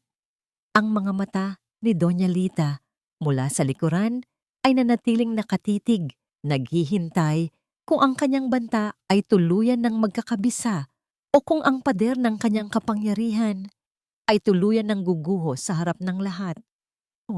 Ligtas mo ang anak ko, Lisa. Parang awa mo na. Gawin mo ang lahat. Ang pagsusumamo ni Mark ay tila isang malat na huni sa pandinig ni Lisa habang ang kanyang mga kamay na binalot ng puting guwantes ay mabilis na kumikilos sa gitna ng malapot na pulang likidong dahan-dahang kumakalat sa sahig. Ang amoy ng bakal at ang matapang na halimuyak ng disinfectant ay muling namayani sa paligid. Nakahiga si Elena sa sofa, namumutla at habol ang hininga habang ang kanyang mga daliri ay mariing nakakapit sa braso ni Lisa, ang braso ng babaeng binalak niyang wasaki ng buhay. Sa sandaling iyon, ang puso ni Lisa ay tila isang malawak na disyerto. Nararamdaman niya ang init ng dugo sa kanyang mga palad, ang parehong mga kamay na sinampal ni Doña Lita, at ninali ng utang na loob sa loob ng maraming taon. Walang galit, walang tuwa, kundi isang malamig at propesyonal na obligasyon ang nagpapakilos sa kanya. Dante, itaas mo ang kanyang mga binti. Mark, kumuha ka ng malinis na tuwalya. Bilis! Ang maautoridad na utos ni Lisa. Ang kanyang boses ay hindi nanginginig. Tila ba ang lahat ng emosyon ay pansamantalang ibinaon sa ilalim ng kanyang nursing cap. Mula sa gilid, nakita ni Lisa ang anino ni Doña Lita. Ang matanda ay nakatayo sa dilim ng pasilyo. Ang kanyang mukha ay hindi mabasa. Punong-puno ng takot para sa kanyang magiging apo. Ngunit may bakas pa rin ng pag-aalinlangan kung dapat ba niyang pagkatiwalaan ang manugang na alam na ang kanyang pinakamadidilim na lihim. Nang dumating ang ambulansya, nanatiling tahimik si Lisa habang pinapanood ang pag-alis ng sasakyan. Doon, sa gitna ng magulong sala, naiwan silang dalawa ni Dante. Ang katahimikan ay tila isang mabigat na kumot na bumalot sa kanila. Tanging ang tunog ng ulan na tumitila na lamang ang maririnig. "Lisa," tawag ni Dante. Ang kanyang boses ay puno ng paghanga at pait. "Bakit mo pa rin siya tinulungan? Pagkatapos ng lahat ng ginawa niya sa'yo." Huminga ng malalim si Lisa at tiningnan ang kanyang mga kamay na may bahid pa rin ng pula. "Dahil nurse ako, Kuya Dante, at dahil kung hahayaan ko siyang mamatay o mawala ng anak ng walang ginagawa, magiging katulad lang nila ako. Ngunit huwag kang mag-alala. Ang pagligtas ko sa kanya ay hindi nangangahulugang tapos na ang paniningil ko." Isang linggo ang lumipas. Ang balita tungkol sa pagkakunan ni Elena ay naging mitya ng panibagong tensyon sa loob ng bahay. Ngunit sa halip na magluksa, nagpasya si Doña Lita na ituloy ang isang malaking piging para sa kanyang ika-70 kaarawan. Isang magarbo at marangyang pagtitipon na gaganapin sa kanilang malawak na hardin kung saan ang lahat ng mga kilalang tao sa bayan at ang mga kamag-anak ay imbitado. "Gusto kong ipakita sa lahat na matatag ang pamilya natin, Lisa," wika ni Doña Lita habang sinusukat ang kanyang mamahaling terno sa harap ng malaking salamin. "Magkunwari kang maayos ang lahat. Isuot mo ang pinakamahal mong alahas. Isang pagkakamali mo lang sa harap ng mga bisita at hinding-hindi mo na masisilayan ang liwanag ng araw." Ngumiti lang si Lisa. Isang ngiting hindi umabot sa kanyang mga mata. "Huwag kayong mag-alala, Nay. Sisiguraduhin kong magiging hindi malilimutan ang gabing ito." Dumating ang gabi ng piging. Ang hardin ay napuno ng mga kumukutitap na ilaw na tila mga bituin sa lupa. Ang tunog ng marahang musika mula sa isang maliit na orkestra ay humahalo sa tunog ng tawanan at kalansing ng mga basong kristal. Suot ni Lisa ang isang asul na gown na tila kulay ng dagat bago ang isang bagyo. Ang kanyang mukha ay payapa, ngunit sa loob ng kanyang maliit na clutch bag ay naroon ang flash drive na naglalaman ng lahat ng ebidensya. Nakita niya sina Mark at Elena na bagamat mahina pa ay pilit na nagpapakitang gilas na nakikipag-usap sa mga panauhin. Tila walang bakas ng pagtataksil o kasalanan. Sila ang perpektong larawan ng isang masayang pamilya. "Ready ka na ba?" Bulong ni Dante na lumapit sa kanya. Suot ang isang formal na barong. Ang kanyang mga mata ay nagbibigay ng lakas na kailangan ni Lisa. "Higit pa sa handa, kuya," sagot ni Lisa. Nang tumunog ang isang maliit na kampana para sa pasasalamat ni Doña Lita, ang lahat ay tumahimik. Umakyat ang matanda sa gitna ng entablado. Hawak ang mikropono. Ang kanyang mukha ay puno ng kapalaluan. "Maraming salamat sa inyong lahat sa pagdalo," panimula ni Doña Lita. "Ang pamilyang ito ay binuo sa pundasyon ng katapatan at pagmamahalan. Ang aking mga anak at manugang ang aking pinakamalaking kayamanan." Bago pa matapos ng matanda ang kanyang sasabihin, nagkaroon ng malakas na static sa mga speaker. Ang malaking projector screen sa likuran na dapat ay magpapakita ng mga larawan ng pamilya ay biglang nagdilim. Naramdaman ni Lisa ang mabilis na tibok ng kanyang puso. Ito na ang sandali. Ang bawat segundo ay tila isang mabagal na pagpatak ng tubig sa isang basong puno na. Isang video ang lumitaw sa screen. Hindi ito mga larawan ng bakasyon o ngiti. Ito ay ang malabong kuha mula sa CCTV.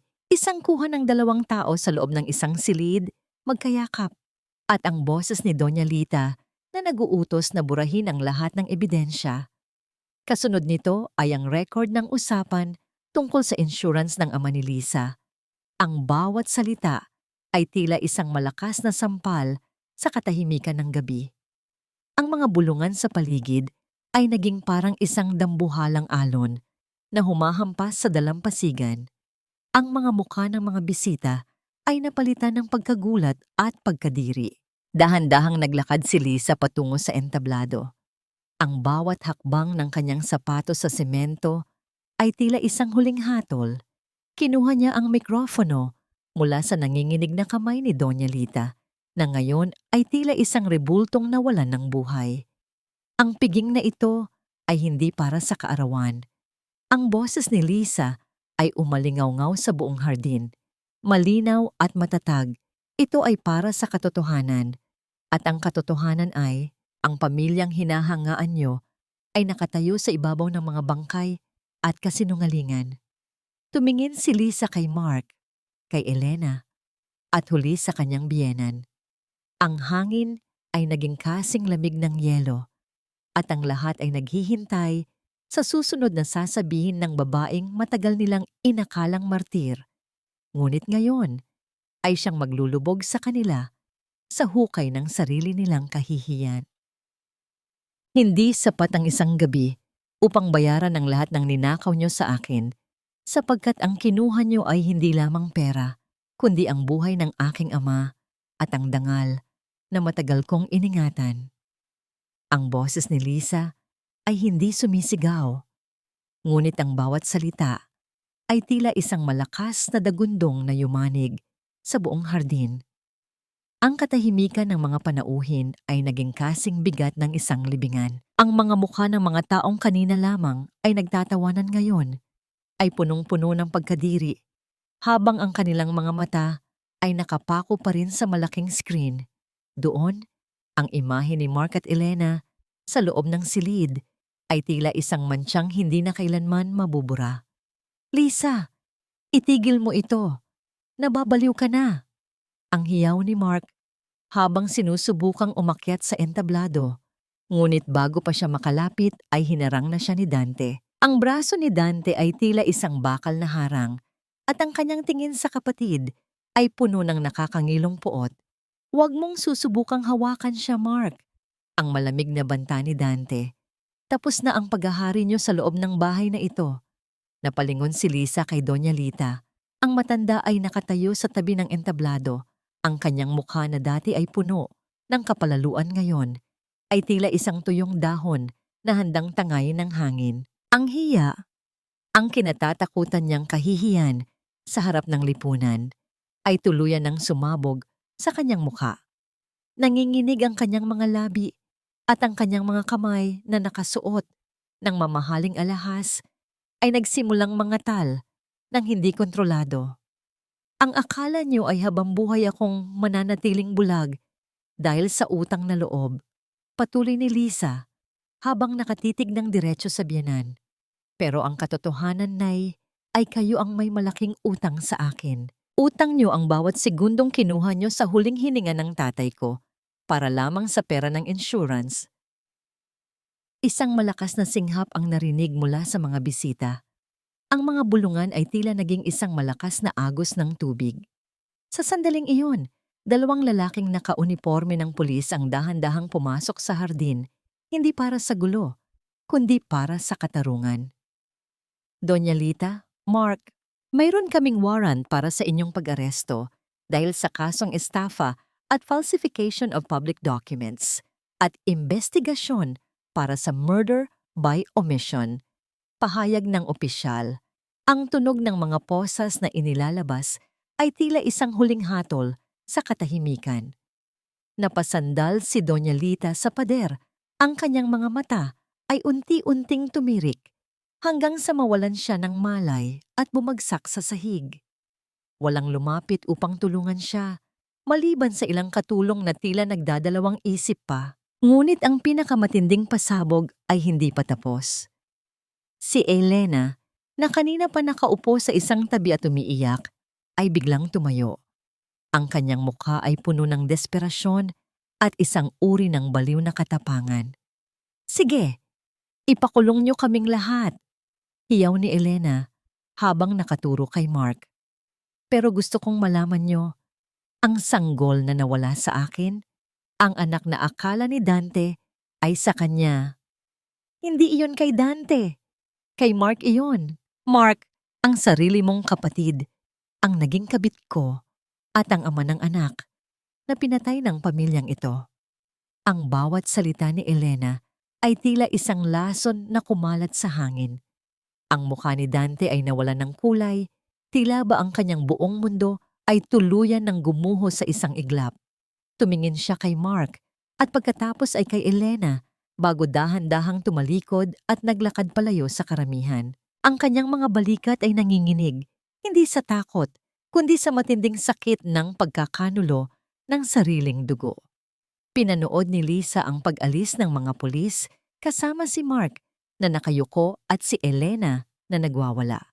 Ang bawat hakbang ng mga sapatos sa semento ay tila isang orasan na nagtatapos sa isang mahabang gabi ng paghihirap. Naiwan si Lisa sa gitna ng entablado, mag-isa sa ilalim ng malamig na liwanag ng mga dekorasyong ilaw. Ang bawat panauhin ay dahan-dahan na ring nagsialisan. Iniwan ang bahay na dati ay simbolo ng kapangyarihan, ngunit ngayon ay isa na lamang libingan ng mga lihim. Naramdaman ni Lisa ang pagtulo ng kanyang mga luha, hindi luha ng pait, kundi luha ng kalayaan. Tiningnan niya ang langit at dahan-dahang hinaplos ang pendant ng kanyang kwintas. Tila ba sinasabi sa kanyang ama na tapos na ang laban? Laya na tayo, tay. Bulong niya sa hangin. Ngunit sa gitna ng kanyang katahimikan, naramdaman niya ang isang presensya sa likuran. Hindi ito si Dante at hindi rin ito ang mga pulis. Isang malamig na pakiramdam ang gumapang sa kanyang likuran nang marinig niya ang tunog ng isang sasakyang mabilis na huminto sa labas ng gate at ang boses ng isang taong hindi niya inaasahang maririnig muli sa gabing iyon. Akala mo ba ay ganoon lang kadali iyon, Lisa? Ang pagsira sa pamilyang ito ay may kapalit na higit pa sa inaakala mo. Akala mo ba ay ganoon lang kadali iyon, Lisa? Ang pagsira sa pamilyang ito ay may kapalit na higit pa sa inaakala mo. Ang boses na yon ay hindi nanggaling sa mga pulis o sa mga nagkakagulong bisita. Mula sa madilim na sulok ng engrandeng gate, dahan-dahang lumabas ang isang lalaking naka-Amerikana. Hawak ang isang makapal na folder. Si Attorney Salcedo, ang matagal ng tapat na abogado ni Doña Lita. Ang tunog ng kanyang mga mamahaling sapatos sa graba ay tila bawat pagpako sa kabaong ng katahimikang pilit na binubuo ni Lisa. Napatigil si Lisa sa gitna ng entablado. Ang kanyang puting gown na may mga bahid ng dumi mula sa nangyaring kaguluhan ay humahampas sa kanyang mga binti habang ang malamig na hangin ng madaling araw ay dumadapos sa kanyang balat. Ang bawat hibla ng kanyang buhok ay tila nagtatayuan sa takot, ngunit ang kanyang mga mata ay nanatiling nakatitig sa lalaking papalapit. Anong ibig mong sabihin, Attorney? Ang tanong ni Lisa, ang kanyang boses ay matatag, ngunit may dalang pait. Ang mga dokumentong nilagdaan mo nung operasyon ng tatay mo, Lisa, hindi lang yon para sa insurance. Wika ng abogado habang binubuksan ng folder sa ilalim ng ilaw ng isang posteng malapit sa kanila. Dahil sa tiwala mo sa iyong biyenan, hindi mo napansin na nilagdaan mo rin ang isang waiver, ang lahat ng ari-arian na nakapangalan sa iyo, pati na ang munting ipon mo at ang bahay na tinitirhan niyo ngayon ay collateral sa mga utang ni Mark sa labas. Kapag nakulong sila, ikaw ang haharap sa mga utang na yon. Naramdaman ni Lisa ang biglang pag-ikot ng paligid. Ang hangin sa kanyang baga ay tila biglang naglaho, pinalitan ng isang matinding bigat na tila isang dambuhalang alon na lumunod sa kanyang munting tagumpay. Ang bawat sakripisyo niya, ang bawat gabing hindi siya natulog para pagsilbihan ng pamilyang ito, ay ginamit pala upang gawan siya ng isang legal na bitag. Ang utang na loob ay hindi pa pala tapos maningil. Hanggang sa huling sandali, nais pa rin siyang ubusin ng mga taong ito. Napahawak si Lisa sa pasamano ng entablado. Ang kanyang mga kuko ay bumaon sa kahoy, sumasalamin sa tindi ng kanyang panginginig. Wala akong pakialam sa pera, Attorney. Maaari niyo nang kunin ang lahat. Ang mahalaga ay wala na sila sa buhay ko. Sana nga ay ganoon lang kadali iyon, ang malamig na sagot ni Attorney Salcedo. Ngunit ang ospital, ang board of directors ay kaibigan ni Doña Lita. Ang suspension mo ay hindi matatapos. Sisiguraduhin nilang hindi ka na makakatuntong muli sa kahit anong klinika o ospital sa buong bansa. Mark my words, Lisa. Pinatunayan mo ang katotohanan. Pero sa prosesong yon, winasak mo ang iyong kinabukasan. Tumalikod ang abogado. Ang tunog ng pagsara ng pinto ng kanyang sasakyan ay tila isang huling hatol na umalingaw-ngaw sa tahimik na kalsada. Naiwan si Lisa sa gitna ng madilim na hardin, napapaligiran ng mga basag na baso at mga natumbang dekorasyon ng piging na naging libingan ng kanyang dangal. Sa gitna ng kanyang kawalan ng pag-asa, narinig niya ang marahang yabag ng mga paa. Mula sa anino ng mga puno, lumabas si Dante. Ang kanyang mukha ay tila isang basag na salamin, puno ng sugat at kawalang buhay. Ang kanyang barong ay gulo-gulo, at ang kanyang mga mata ay wala nang natitirang luha. Narinig ko ang lahat, bulong ni Dante. Lumapit siya kay Lisa at dahan-dahang kinuha ang malamig na kamay ng babae. Wala na silang itinira sa atin ni Lisa. Ang kapatid ko, ang asawa ko, ang nanay ko, lahat sila ay kumuha ng piraso ng ating mga kaluluwa. Tumingin si Lisa kay Dante. Nakita niya sa lalaking ito ang sarili niyang refleksyon. Isang taong naging masyadong mabuti sa gitna ng mundong puno ng mga lobo. Anong gagawin natin, kuya? Wala na akong trabaho. Wala na akong bahay. Ang tanging natira sa akin ay ang pangalan ng tatay ko na nalinis ko na. Pero paano na ako? Huminga ng malalim si Dante. Inayos niya ang isang nalagas na buhok. Sa mukha ni Lisa isang marahang haplos na nagparamdam sa nurse na sa gitna ng pagkawasak, mayroon pa ring isang taong hindi siya iiwan. Maglalakbay tayo palayo sa bahay na ito, Lisa. Wika ni Dante. Ang kanyang boses ay puno ng isang bagong uri ng katatagan. Mayroon akong munting lupain sa probinsya na hindi alam ni nanay. Doon, sisimulan nating muli ang lahat. Hindi bilang mga biktima, kundi bilang mga taong natutong bumangon mula sa sarili nilang abo. Dahan-dahang tumango si Lisa. Ang ideya ng kapayapaan sa gitna ng probinsya, malayo sa mga tsismis at sa matatalim na tingin ng lipunan, ay tila isang munting liwanag sa dulo ng isang napakahabang lagusan. Ngunit habang naglalakad sila, patungo sa labas ng gate, narinig ni Lisa ang isang pamilyar na tunog mula sa loob ng bahay. Ang tunog ng isang teleponong walang humpay sa pagring sa gitna ng katahimikan. Sa kung anong dahilan, naramdaman ni Lisa na kailangan niyang sagutin ito. Bumalik siya sa loob ng madilim na sala. Ang bawat hakbang niya ay tila pagbabalik sa isang masamang panaginip. Itinaas niya ang telepono. Hello? Ang pabulong na tanong ni Lisa. Lisa, tulungan mo ako. Ang boses sa kabilang linya ay galing kay Elena. Ang kanyang boses ay puno ng matinding takot at sakit. Nasa ospital kami. Si Mark. Nagwala siya sa loob ng selda. May nangyaring hindi maganda. At si Doña Lita. Lisa, ayaw niyang gumising. Parang awa mo na. Bumalik ka rito. Ikaw lang ang tanging nurse na pakikinggan nila. Napatitig si Lisa sa kawalan. Ang kanyang kalayaan ay nasa harap na niya. Kasama si Dante na naghihintay sa labas. Ngunit ang tawag ng kanyang sumpa bilang nurse, ang tungkuling magligtas kahit ang mga taong sumira sa kanya, ay muling humihila sa kanya pabalik sa putikan. Lumingon siya sa pinto kung saan nakatayo si Dante. Nakatingin sa kanya ng may pag-aalala. Ang bawat segundo ng katahimikan ay tila isang matalim na kutsilyo na humahati sa kanyang pagkatao. Lilisan na ba siya ng tuluyan upang mahanap ang sariling ligaya? O babalik siya sa impyernong iyon upang gampanan ang isang tungkuling maaaring maging huling mitya ng kanyang tuluyang pagkawasak?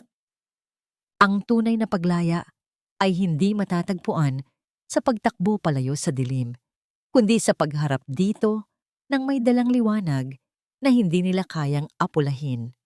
Nanatiling nakadikit ang telepono sa tainga ni Lisa habang ang boses ni Elena ay patuloy na nagsumamo sa kabilang linya.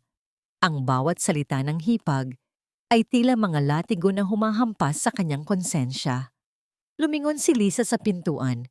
Naroon si Dante. Ang anino nito ay mahaba at tila isang lulan ng pangakong katahimikan. Isang hakbang na lang at maiiwan na niya ang lahat ng pait. Isang hakbang na lang at magiging malaya na siya.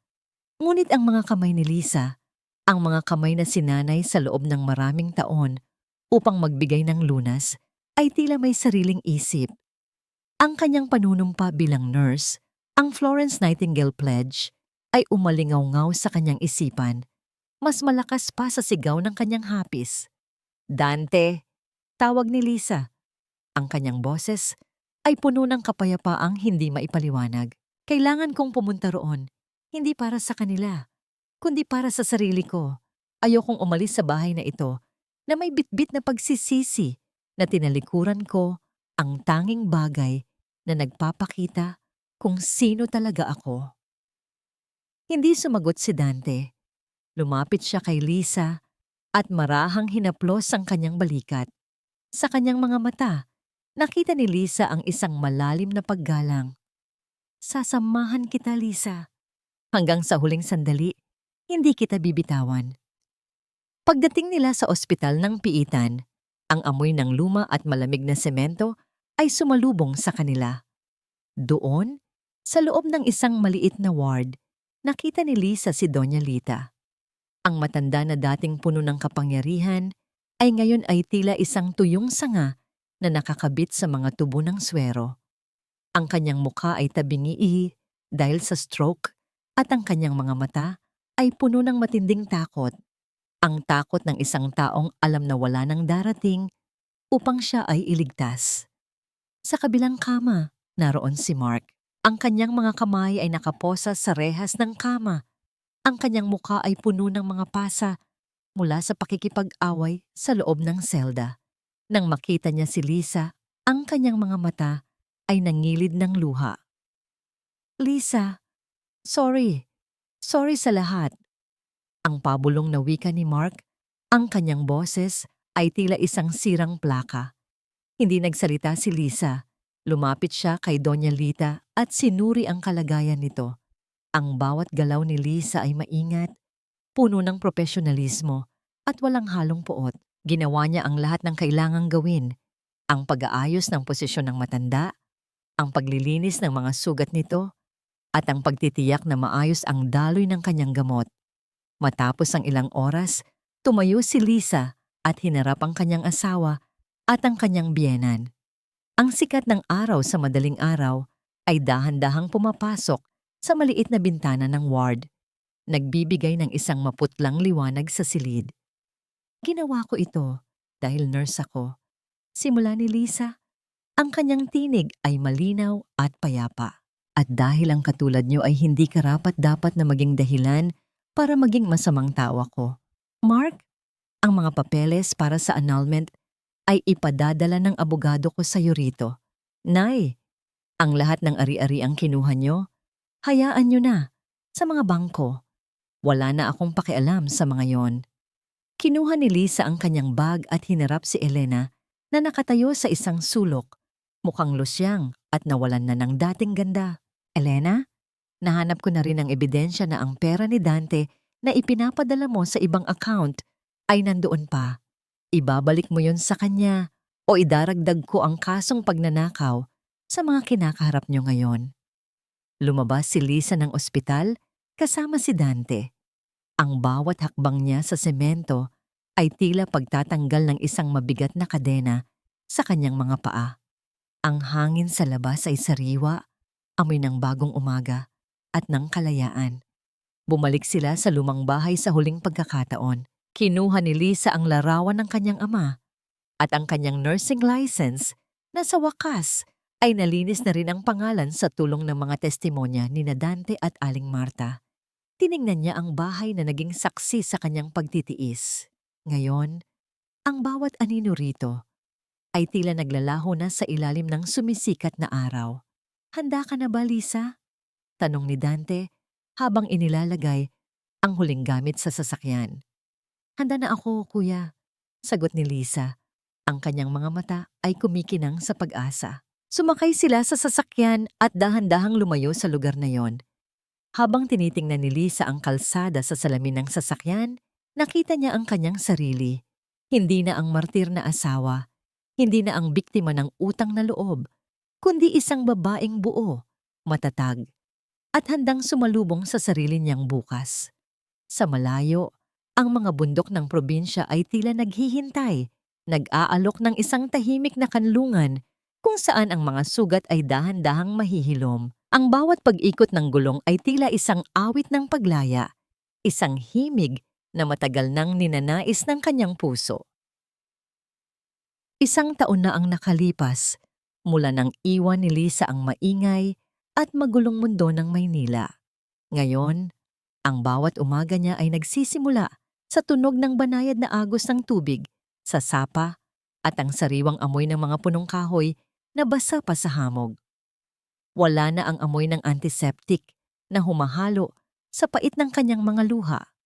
Ang suot niyang uniforme ay hindi na ang puting gown na puno ng bahid ng pagkakanulo, kundi isang simpleng asul na scrub suit ng kanilang maliit na community clinic sa probinsya. Habang nag-aayos siya ng mga gamot sa loob ng klinika, naramdaman ni Lisa ang isang hindi maipaliwanag na gaan sa kanyang dibdib. Sa loob ng mahabang panahon, inakala niyang ang kanyang halaga ay nakadepende sa kung gaano siya kapait na magtiis at kung gaano kalaki ang kanyang utang na loob. Ngunit sa bawat pasyenteng lumalabas sa klinikang ito na may ngiti at pasasalamat, unti-unti niyang nabuo ang sarili niyang dangal. Ang dangal na hindi kailanman kayang nakawin ng isang Doña Lita o Mark. Nakatanggap siya ng sulat kamakailan mula sa kanyang abogado.